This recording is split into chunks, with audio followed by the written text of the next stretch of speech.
Bien, écoutez, bonsoir. On ouvre ce conseil municipal du lundi 15 septembre. Je vais faire l'appel. Je suis présent. Fabien Sury, Josiane Pactalafaille, Nicolas Boisseau. Dolores est excusée, elle me donne pouvoir. Alors j'en ai deux qui me donnent pouvoir, c'est pas jouable. Elle est excusée. Et Patrick Collin me donne pouvoir. Colette Lopez. Non, on va arriver. Jean-François Girard. Présent. Sandrine Foucault. Présent. Emmanuel Dupuis. Présent. Marie-Thérèse Tarréry. Bernard Flichy. Présent. Isabelle Hamel a donné pouvoir à Sandrine Foucault. Laurent Roblet. Présent. Bruno Ouvrard. Présent. Christophe Blanchard est excusé de donner pouvoir à Bernard. Jacques Higouin est excusé à donner pouvoir à Joanne. Lydia Rocher. Présent. Sophie Verseux est excusée à donner pouvoir à Fabien. Émilie a donné pouvoir à Nicolas. Émilie Fruitier. Aline Boutefeu. Mélanie Rabotin. Présent. Valentin Larcher. Présent. Joanne Paulin. Présent. Dolores est là. Donc j'en ai ce que je disais. Aline aussi. Donc en fait, je continue. Hein. Donc Mélanie, tu m'as dit que tu étais présente. Valentin aussi. Joanne, présent. Joanne Paulin. Johanna Dubois. Présente. Jules Théo, lui, est excusé, il a donné son pouvoir à Josiane. Et Pierre Lebeau, présent. Merci beaucoup. Ordre du jour, vous avez vu qu'il y avait du fonctionnement. On va parler aussi des réseaux, notamment d'une convention avec le SIDEF pour remettre un peu d'électricité à certains endroits de la commune, enfin de l'éclairage, des délégations de services publics, de l'urbanisme, des ressources humaines, des décisions pour le règlement du pôle enfance, et puis la communauté de communes qui nous soumet deux délibérations. Puis je vais vous proposer l'élection du secrétaire de séance. C'est M. Laurent Roblet qui est désigné en qualité de secrétaire de séance par le conseil municipal aujourd'hui.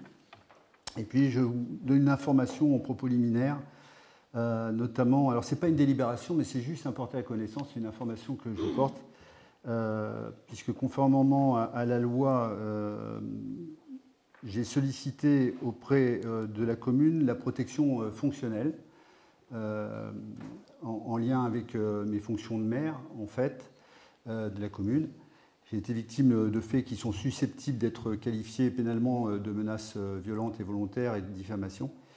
Et vous savez qu'en France, l'élu bénéficie de la protection de la collectivité à l'expiration d'un délai de 5 jours francs à compter de la réception de la demande par la collectivité s'il a été procédé dans ce délai à la transmission, ce que j'ai fait, de la demande aux représentants de l'État dans le département, ainsi qu'à l'information des membres du conseil municipal. Donc c'est pour ça que je vous informe de ce sujet-là. Et évidemment, le conseil municipal reste absolument libre de retirer ou d'abroger la décision de protection accordée à l'élu par une délibération qui doit être motivée, prise dans un délai de 4 mois à compter de la date à laquelle l'élu bénéficie de la protection de la commune dans les conditions prévues par la loi, je ne vais pas vous donner tous les articles, du Code des relations entre le public et l'administration.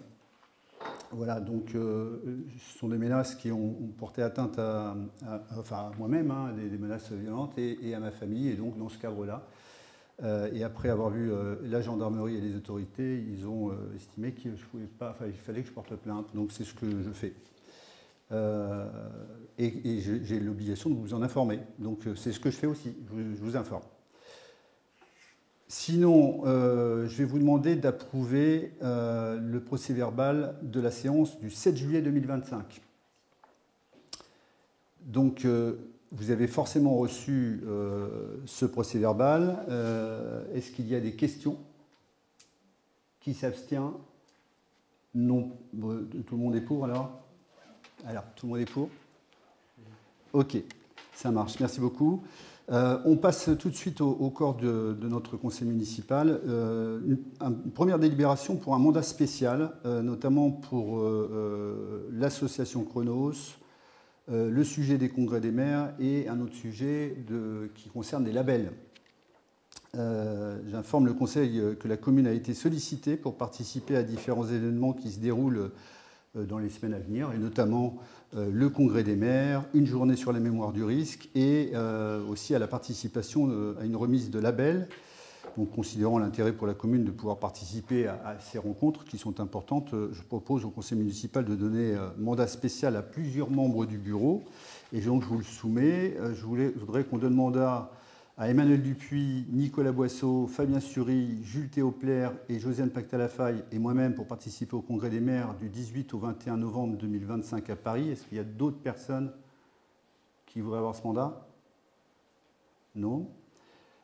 Deuxième sujet, m'autoriser à participer à la journée organisée par la Fondation de France et l'association Chronos sur la mémoire du risque le 20 novembre à Paris à l'Assemblée nationale. En fait, là, c'est plus pour défendre nos intérêts. Et puis, troisième point, c'est pour que Josiane puisse aller se voir remettre le label pour la commune. Un label, c'est le label sport, comment il s'appelle celui-là? Ville active et sportive. Ville active et sportive, donc je crois qu'on a 2 lauriers. On est lauréat de 2 lauriers. Pour que je puisse y aller. Est-ce que, alors évidemment, les remboursements de frais de transport et ces jours liés à ces déplacements seront remboursés, enfin, seront faits sur présentation de justificatif. Est-ce qu'il y a des questions? Qui s'abstient? Qui est contre? Merci. Autre sujet, c'est l'adhésion au syndicat mixte de l'Union des marais de la Charente-Maritime. Alors là, c'est un peu long. C'est même un peu beaucoup long. Bon.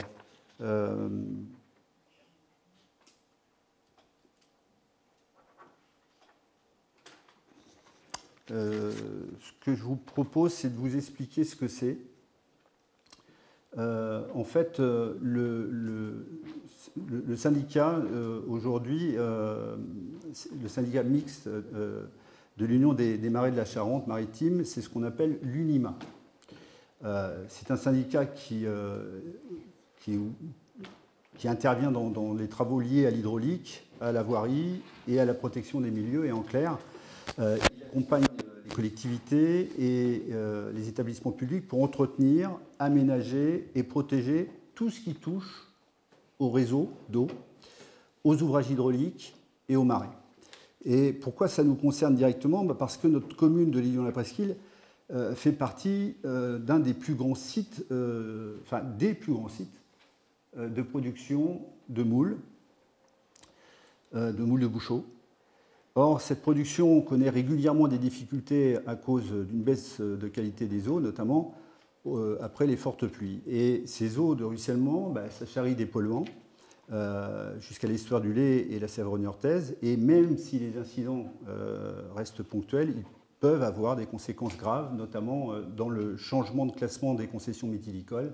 Et à terme, vraisemblablement, ça fragilise ou ça pourrait fragiliser toute une filière économique, et on doit veiller à ce que les rejets d'eau pluviale de la commune n'aggravent pas cette situation.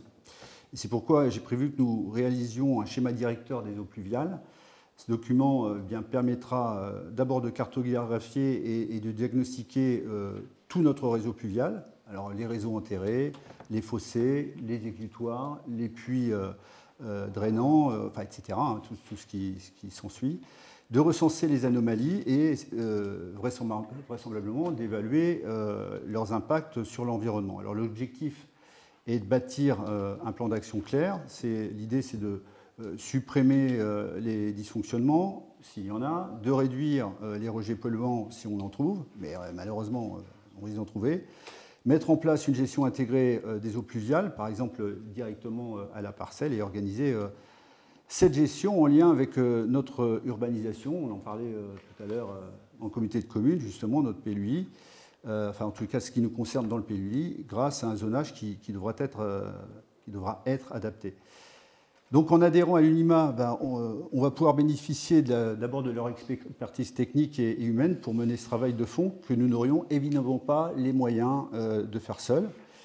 Et juste pour vous dire aussi, l'UNIMA, moi je travaille avec eux dans le cadre de la communauté de communes depuis assez longtemps maintenant, puisque c'est ce syndicat qui est à la manœuvre pour dessiner à la fois pour nous et à la fois pour la Tranche-sur-Mer, dans le cadre de la présidence que j'ai pour la planification des enjeux, des risques suite au réchauffement climatique. Il nous aide, à la communauté de communes, à dessiner le recul du trait de côte, à planifier le recul du trait de côte, à la fois pour l'Aiguillon, la Presqu'île, mais aussi pour la Tranche-sur-Mer.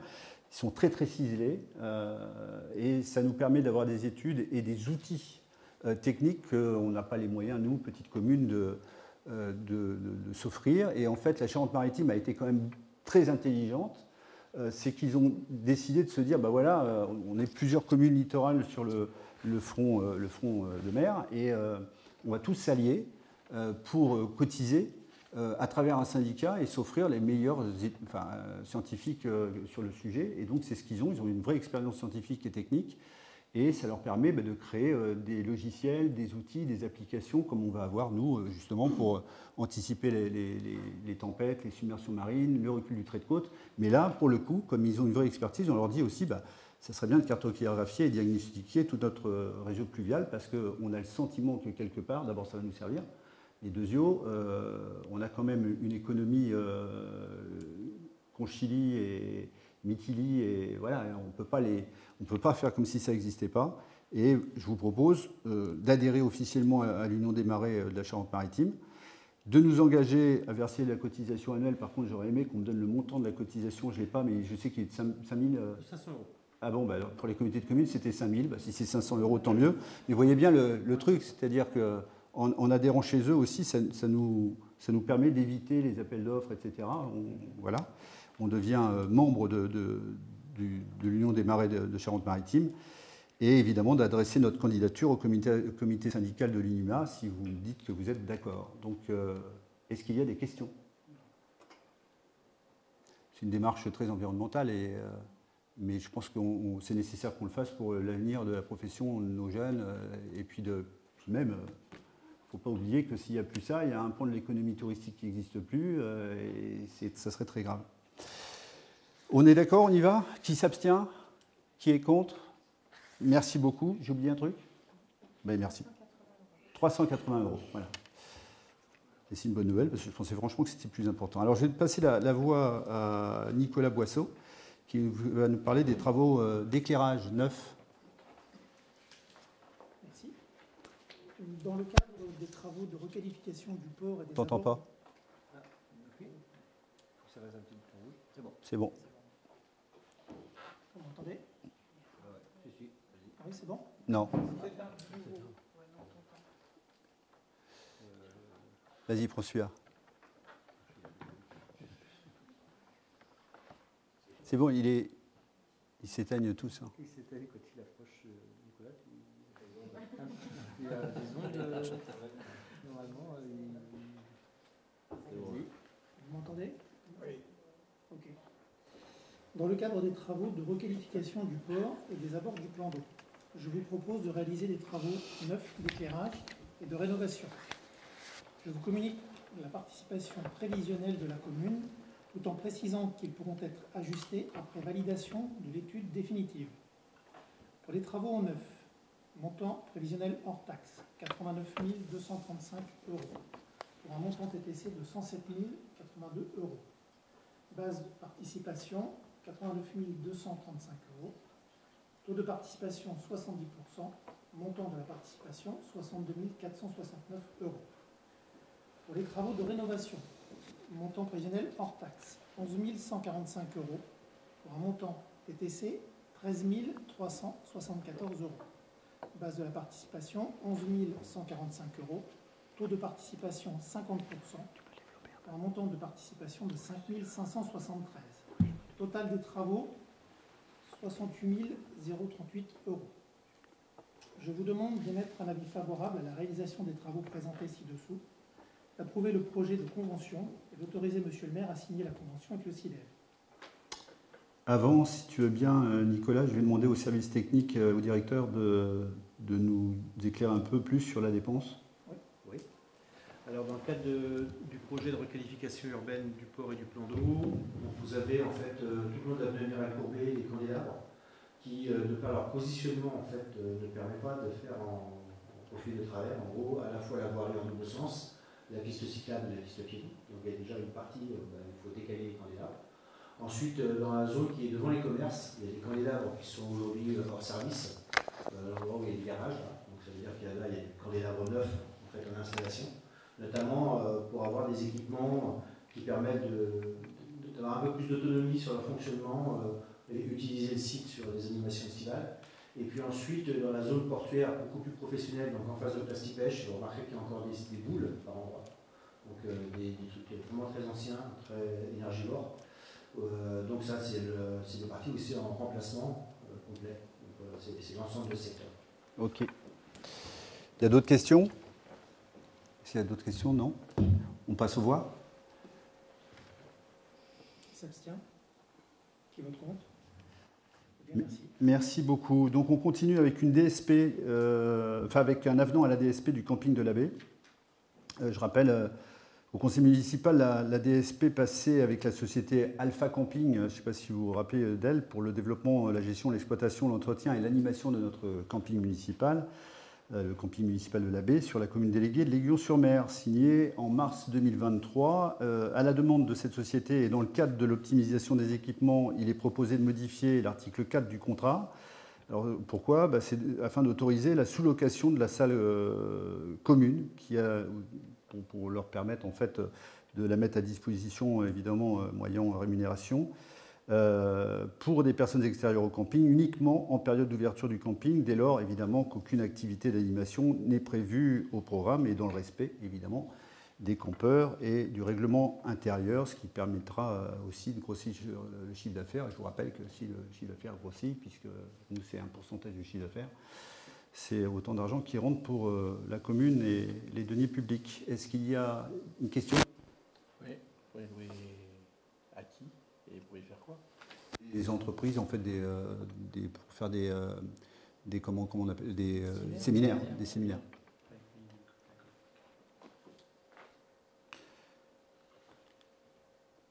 D'autres questions? Pas d'autres questions? Merci. Qui s'abstient? Qui est contre? Merci. Avenant numéro 1. Alors là, on va en parler. On a 5 avenants. C'est pour le marché des travaux de réhabilitation de l'école Jacques Maury. Vous savez, on a des travaux supplémentaires qui doivent être programmés en raison notamment de la découverte géniale d'une cuve à fioul sous le bâtiment. Alors évidemment, cuve à fioul, histoire qu'on en ait une autant qu'elle soit pleine. Et aussi de la nécessité d'habiller les stores dans la salle de classe de l'école maternelle. Et puis il y a quelques observations du contrôleur technique qui ont des impacts sur les lots menuiseries. Donc je vous propose 5 avenants. Je vais d'abord vous expliquer, vous rappeler ce que sont les avenants, les lots. On a le lot numéro 3, le 4, le 7, le 8, le 11. Alors le 3, c'est démolition gros œuvre, c'est-à-dire il va falloir qu'on nettoie et qu'on dégaze la cuve dont je viens de vous parler, qu'on la remplisse après de béton et qu'on adapte les fondations. Donc ça, c'était la surprise du chef. Le lot numéro 4, c'est concernant les charpentes, l'ossature bois. Il nous faut des fournitures et la pose de coffres en mélaminé blanc. Le lot 7, pour la menuiserie extérieure, il nous faut fabriquer et poser 2 portes en aluminium. Le lot 8, pour la menuiserie intérieure, cette fois-ci, des anti-pince-doigts de petites têtes blondes sur les portes battantes pour éviter les bobos. Le lot 11, c'est le revêtement de sol carrelage et les faïences, et on doit reprendre le carrelage sur nos 2 porches d'entrée. Et donc, si je rentre dans le détail, pour le lot 3, démolition gros œuvre, on a une plus-value de 16 625 € hors taxe. Pour le lot 4, la charpente ossature, dont je vous ai parlé, on a une plus-value de 769 € et 50 centimes hors taxe. Pour le lot 7, ce sera 4 268 €. Le lot 7, je vous rappelle, c'est la fabrication et la pose de 2 portes aluminium. Donc, ce n'est pas donné, des portes aluminium, apparemment. Le lot numéro 8, ce sera une plus-value qui s'élève à la somme de 2 400 € hors taxe pour les anti-pince-doigts des portes battantes. Et puis le lot numéro 11, on aura une plus-value de 2104 € et 20 centimes hors taxe. C'est pour la reprise des carrelages dans les 2 porches d'entrée. Le tout, si vous avez eu le temps de calculer très vite, ça fait à peu près 26 000 €. On aurait pu s'attendre à pire pour des travaux supplémentaires, mais pour l'instant, on en est là. Donc, est-ce qu'il y a des questions? Pas de questions? Qui s'abstient? Qui est contre? Merci. Autre sujet qui n'a absolument rien à voir, c'est la dénomination de la rue du lotissement des Oyas sur la commune déléguée de Lyon-sur-Mer. Je vous rappelle qu'il appartient à chaque fois au conseil municipal de choisir par délibération le nom de nos places, de nos rues et de nos places publiques. La dénomination des voies communales avait fait l'objet, de cette voie communale avait fait l'objet d'une délibération en conseil le 7 juillet 2025, laquelle décidait à l'époque de dénommer la rue interne au lotissement des Oyas, je ne sais pas si vous vous rappelez, c'était la rue Pierre-Roy. Alors je vous informe que la famille de M. Pierre-Roy, l'ancien maire, s'est opposée à cette dénomination. Et donc on a pris acte, et je propose par conséquent de respecter l'avis de la famille et de dénommer la rue matérialisée sur le plan qui doit être devant moi mais derrière moi, aussi rue des Oyas. Comme ça, rue des Oyas, on ne se trompe pas, on ne choque personne, à moins que, vous me disiez que non, surtout pas tout à l'heure, mais voilà. Donc l'intérêt communal que représente une dénomination des rues et places publiques et voies privées, c'est important quand même. Donc, et si on considère la délibération du 7 juillet 2025 qu'il nous faut annuler, je vous propose de nommer la rue du lotissement Les Oyas, qui sera située évidemment sur la commune déléguée de Lyon-sur-Mer. On aura donc une rue des Oyas. Est-ce qu'il y a des questions? Pas de questions? Est-ce que quelqu'un s'abstient? Qui est contre? Eh bien, on a une nouvelle rue qui s'appelle rue des Oyas. Merci. Alors, on continue sur cette fréquence, notamment par la dénomination d'un chemin qui est pas loin de la route de la Tranche, sur la commune déléguée de la Faute-sur-Mer cette fois-ci. Je précise qu'il y a eu un échange avec les riverains d'un petit chemin. Alors là, on le voit le chemin? Oui. Est-ce que ça ne parle pas à grand monde, ce petit chemin? Il est en parallèle de la route de la Tranche, quand on va évidemment, on sort de la commune déléguée de la Faute-sur-Mer vers la Tranche. Et les riverains ont démontré la nécessité de pouvoir donner un nom à ce chemin, dont le plan apparaît sous vos yeux. Et je propose, enfin c'est pas je propose, nous proposons de dénommer cette voie chemin des pruniers, parce que, voilà, il y a des prunes dans le coin. Si ça vous convient, on dénommera ce chemin chemin des pruniers, mais si vous voulez qu'on l'appelle autrement, j'avoue que... Voilà. Donc, d'ailleurs, est-ce qu'on a vérifié qu'ils étaient d'accord? C'est eux qui ont proposé les pruniers. Ah, c'est eux qui ont proposé les pruniers, parce que je me suis dit... J'ai juste un tilt, parce que... C'est parce que moi, je crois que c'était chemin des prunes. Mais chemin des prunes... Pour peu que quelqu'un ait oublié de payer ses impôts là-bas, on ne va pas faire ça. Mais je suis sûr que non, tout le monde paie ses impôts. Ok, on part là-dessus. Est-ce que quelqu'un s'abstient? Non? Quelqu'un a des questions d'abord? Des remarques? Une information? Quelque chose? Non? Alors, qui s'abstient? Qui est contre? Merci. Autre sujet, toujours pour les Oyas, c'est la modification du règlement d'attribution des lots du lotissement des Oyas. Je pense que vous vous en rappelez, on a 2 délibérations, une du 18 février 2025 et une autre du je ne sais pas combien avril 2025, qui approuvait les tarifs du lotissement les Oyas et aussi le règlement d'attribution des lots. Et je vous rappelle que dans le cadre de notre politique pour privilégier les jeunes qui pourraient s'installer sur la commune, on avait particularisé les tarifs des lots en accession à la propriété. Et on avait aussi fait une publicité qui a été lancée du 16 juin au 18 août 2025 afin que les personnes intéressées puissent déposer leur candidature. Or, aucun dossier jusqu'à présent n'a été déposé. Et je vous propose de prolonger la publicité jusqu'au 31 décembre 2025 parce qu'on n'est pas à l'abri que les jeunes ne soient pas encore au courant, etc. Et voilà, je considère, comme vous, que c'est hyper important qu'on puisse permettre l'accès à ces fonciers qui sont rares maintenant chez nous, mais qui doivent être privilégiés vers les jeunes gens.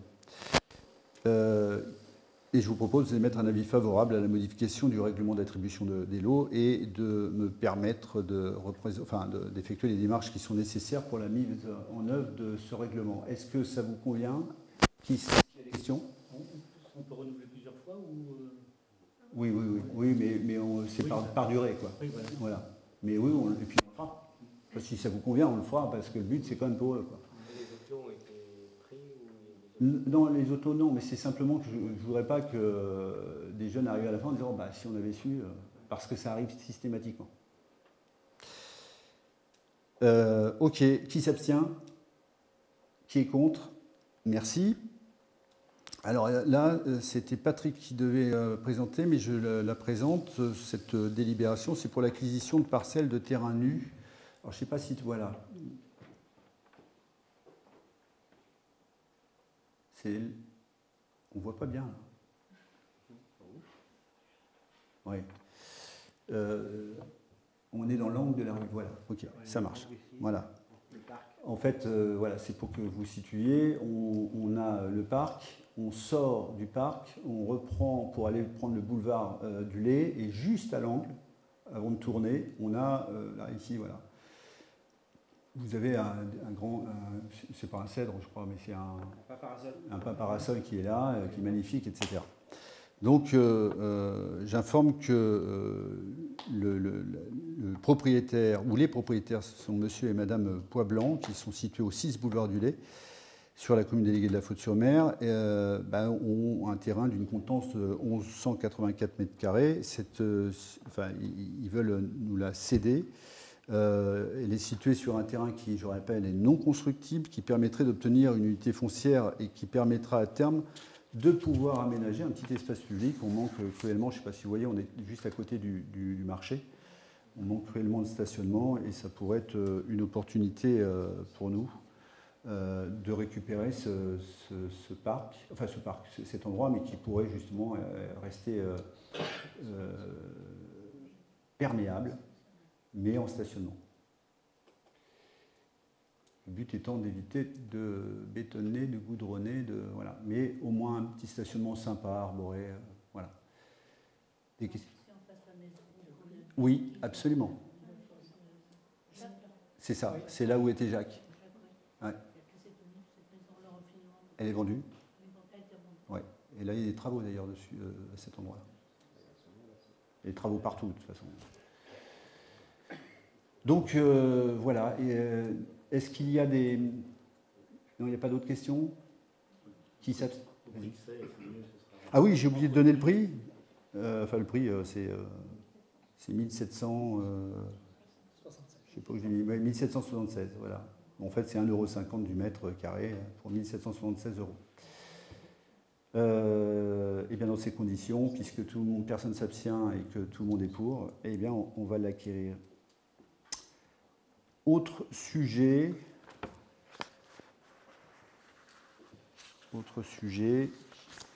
allons aussi, c'est, vous savez que depuis la création de notre commune nouvelle, nous avons progressivement structuré nos services pour répondre aux besoins de toujours plus nombreux et aux évolutions du territoire. Je vous disais que voilà, on essaie de passer une étape supplémentaire après la fusion des deux communes où il a fallu réorganiser, mais surtout mettre en œuvre une vision qu'on avait pour l'efficience des services techniques. Et suite à l'arrêt de travail de longue durée du responsable d'un de nos deux pôles techniques, il me paraît nécessaire d'avancer le recrutement d'un responsable de service technique.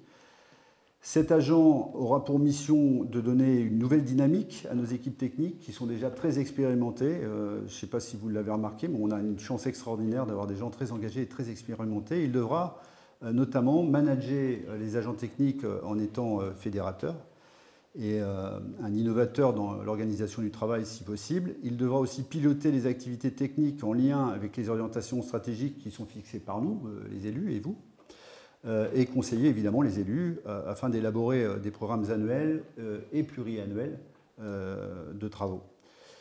Alors pour que nous puissions recruter le meilleur profil possible, je vous propose d'ouvrir 2 postes à temps complet. Alors évidemment, dans 2 cadres d'emploi différents, mais on n'en gardera qu'un.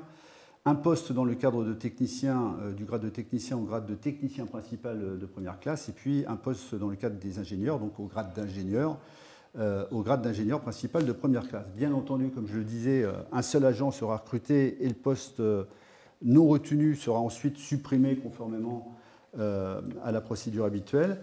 Cette décision, elle implique aussi la mise à jour de notre tableau des effectifs à compter du 1er octobre 2025. Et je vous propose donc d'approuver la création de ces 2 postes et d'approuver la modification correspondante de notre tableau des effectifs. Je vous rappelle, on supprimera l'un des 2 postes en fonction de ce qui se passera. Je mets donc cette proposition au vote. Qui est pour ? Excusez-moi, qui a des questions ? Ou des remarques, ou des réflexions ? Personne ? Qui est pour ? Eh bien, c'est très bien. Qui est contre ? Personne ne s'abstient. Eh bien, la délibération est adoptée.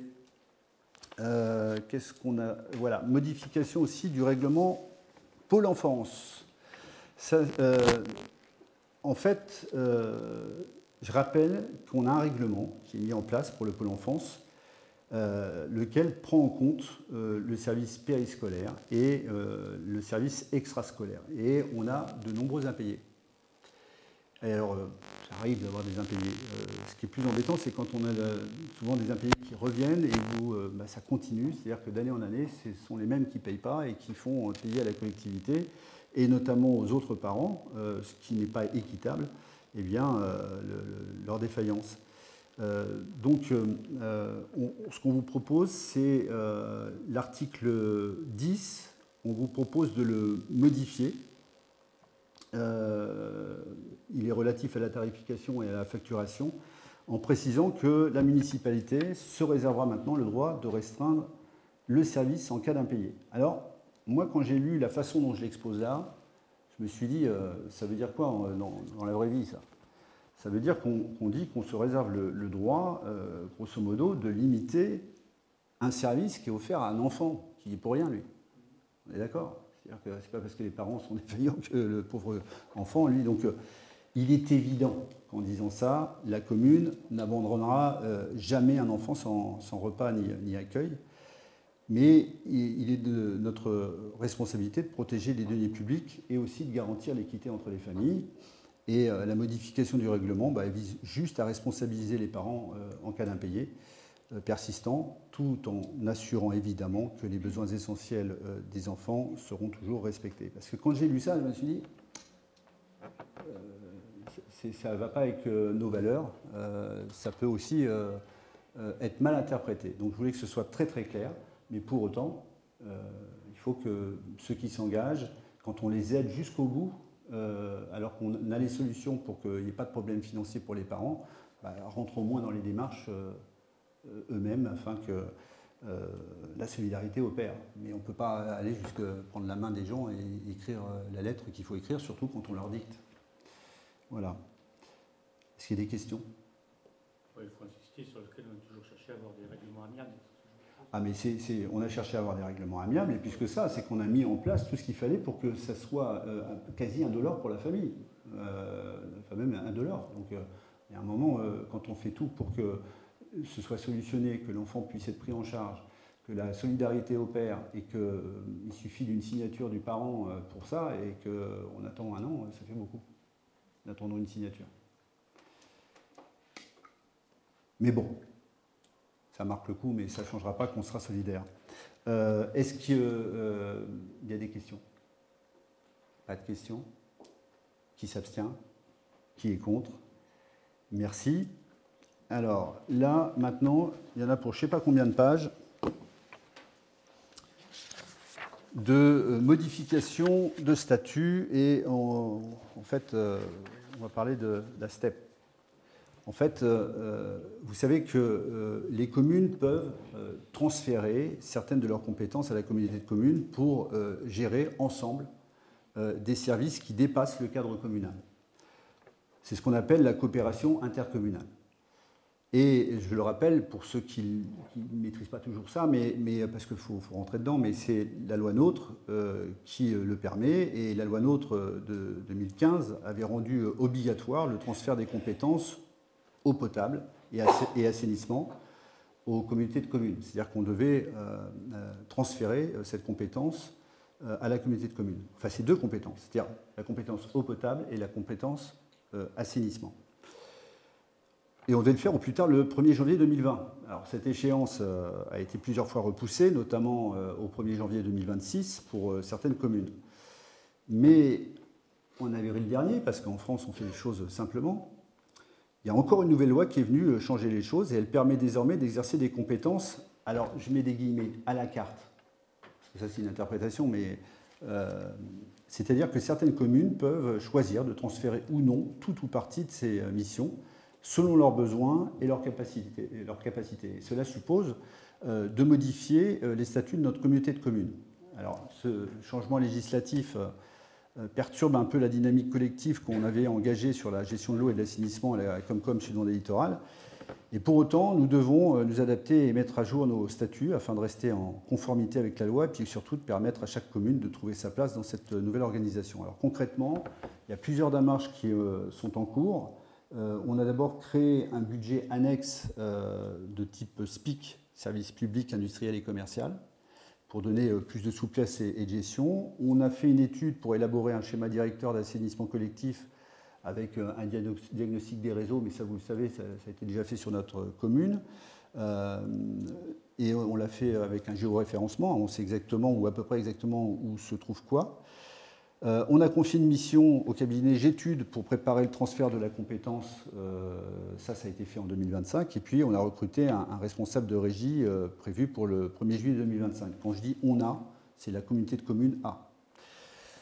Et pour tenir compte de tout cela, eh bien, il est proposé de modifier les statuts de la communauté de communes Sud-Vendée Littoral, notamment sur la compétence assainissement collectif, et puis aussi sur certains points qui sont relatifs à l'entretien de bâtiments publics. Alors, vous l'aurez compris, c'est une mise en conformité légale par un choix politique sur ce coup-là. Et je vous propose donc d'approuver ces modifications statutaires, de valider le projet de statut qui a été annexé, que vous avez dû lire, et puis de m'autoriser à prendre toutes les dispositions nécessaires pour exécuter cette décision. Et en vous disant ça, en espérant d'avoir rien oublié, je pense que je vous économise 4 feuilles. J'ai dit l'essentiel ? Bon, voilà. Sinon, je peux vous lire les 4 feuilles.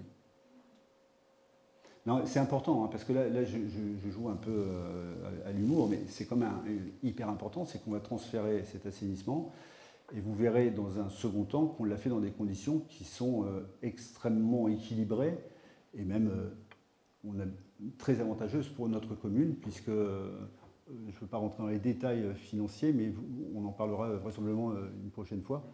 Mais on est loin d'être... on est gagnant. Ça pourra avoir un impact sur les taxes d'assainissement ultérieures. Bah oui, forcément, oui. Forcément. C'est pour ça que je dis on sera gagnant tout ça. Il y a des communes où c'est plus compliqué. Il y a des communes où il faut faire avaler la pilule. Alors, nous, on est plutôt bien et on vous l'expliquera parce qu'on a des bonnes nouvelles à vous apporter, mais on attend qu'on nous les confirme par un tableau signé. Voilà.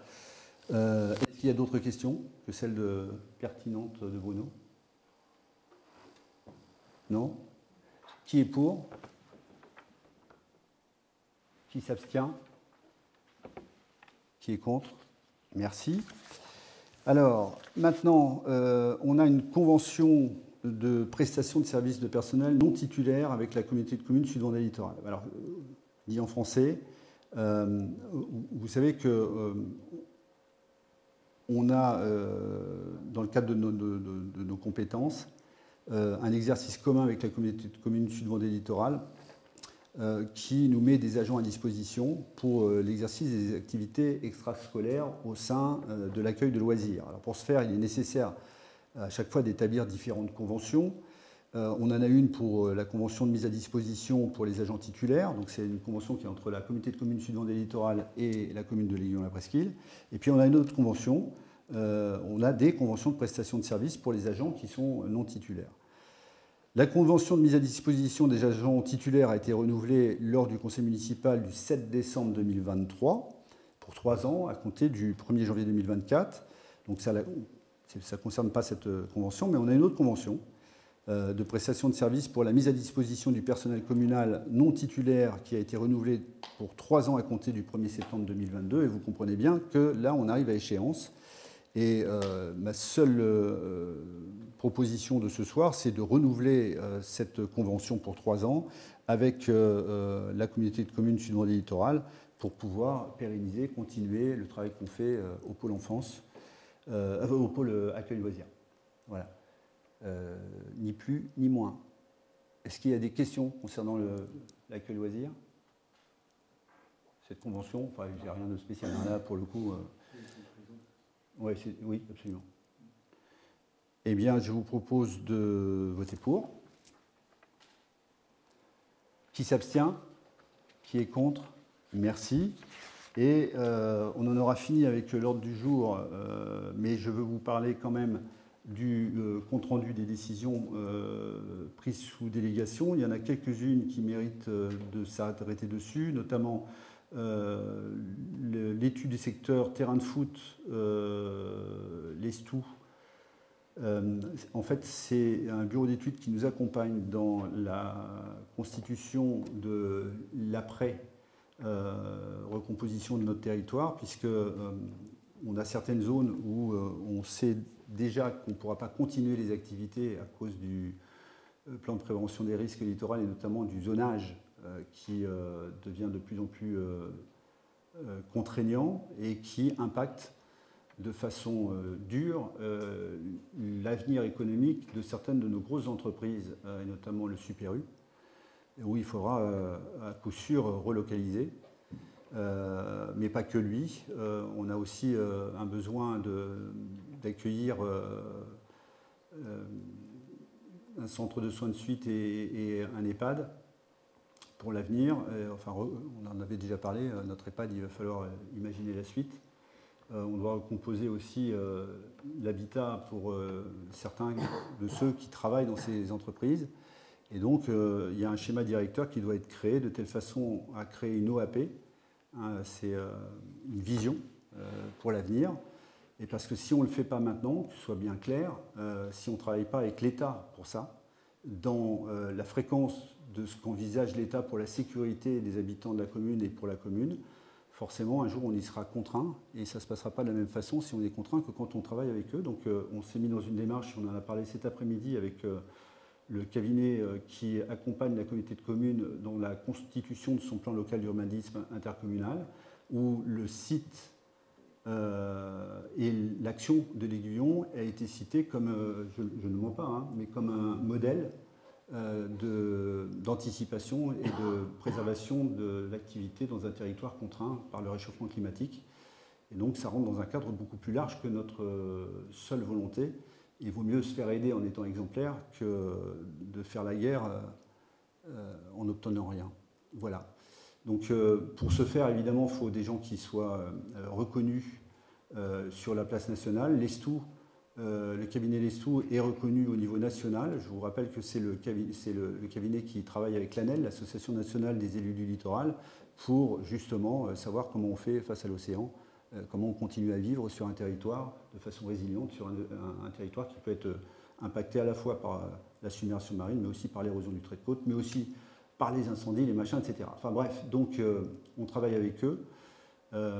Pour ceux qui se renseignent, vous verrez combien ça coûte, ce genre de bureau d'études, et ce qu'on a réussi à négocier nous. Vous verrez que c'est... Voilà, cette dépense a été faite dans ce cadre-là, c'est-à-dire d'être mesurée et pour une vision d'avenir. Et puis on a une autre, c'est l'acquisition d'un véhicule neuf à 22 576,76 €. C'est pour l'achat d'un véhicule qui est une benne, un camion benne, qui lui n'a pas été volé. Pas encore. Et puis sinon, vous voyez, ce sont des avenants de fourniture de pose modulaire à 2 000 €. Enfin, voilà, il n'y a pas. Après, c'est 800 € et 2 000 € pour des honoraires d'avocat. Ah oui, pour Opirate. Pour Opirate, qui, pendant l'été, a voulu, comme son nom l'indique, pirater nos plages. Mais bon, ça c'est bien terminé pour nous, puisqu'on fera appel de la décision qui a été prise par le juge. Et on fera appel avec l'ensemble des élus du littoral, enfin l'AVEL, l'Association vendéenne des élus du littoral. On se met toutes les communes ensemble pour faire appel de cette décision, qui n'est pas une décision qui autorise la vente ambulante sans autorisation sur nos plages, mais qui nous demande de respécifier territorialement nos interdictions. C'est-à-dire qu'on ne peut pas interdire tout, nos plages. Il faut que ce soit indiqué quelles sont les zones qu'on interdit, à quelles heures, et que ça ne vienne pas impacter une activité économique, puisque la vente ambulante est autorisée en France, où qu'elle soit. Mais une vente ambulante qui s'arrête, c'est plus ambulant, donc on fera ce qu'il faut dans nos arrêtés pour l'expliquer.